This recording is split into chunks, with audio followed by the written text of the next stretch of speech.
Karibuni sana katika kipindi chetu cha ufaraguzi wa zana.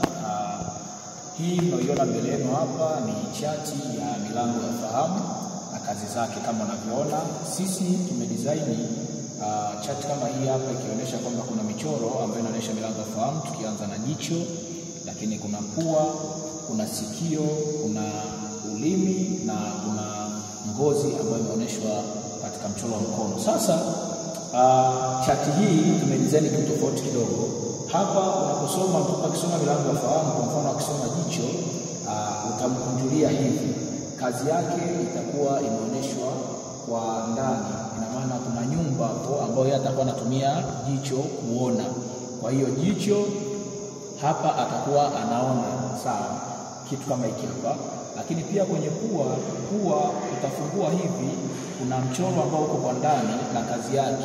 Kwa hiyo pua atatumia pua, hapa kuna mchoro wa ua. Sasa hili ua maana yake pua atakuwa ananusa. Kwa hiyo tunaandika hapo kazi yake ni kunusa, ananusa vitu vyenye harufu. Hapa kuna sikio utakunjua hivi, kuna ala za muziki hapo ambapo kazi yake kubwa itakuwa ni kusikiliza. Sasa atatumia sikio kusikiliza ala za muziki. Lakini pia tuna mchoro mwingine kama unavyoona hapa, mdomo lakini umetoa ulimi. Huu ulimi maana yake kazi yake itakuwa ipo kwa huku ndani. Kuna koni hapo ambayo kazi yake kubwa atakuwa anaonja.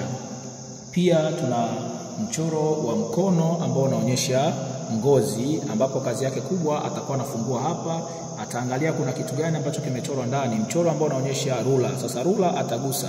Atakapokuwa anagusa maana yake atakuwa anahisi amegusa kitu fulani. Kwa hiyo hii ni chati ya milango ya fahamu na kazi zake kama mnavyoona.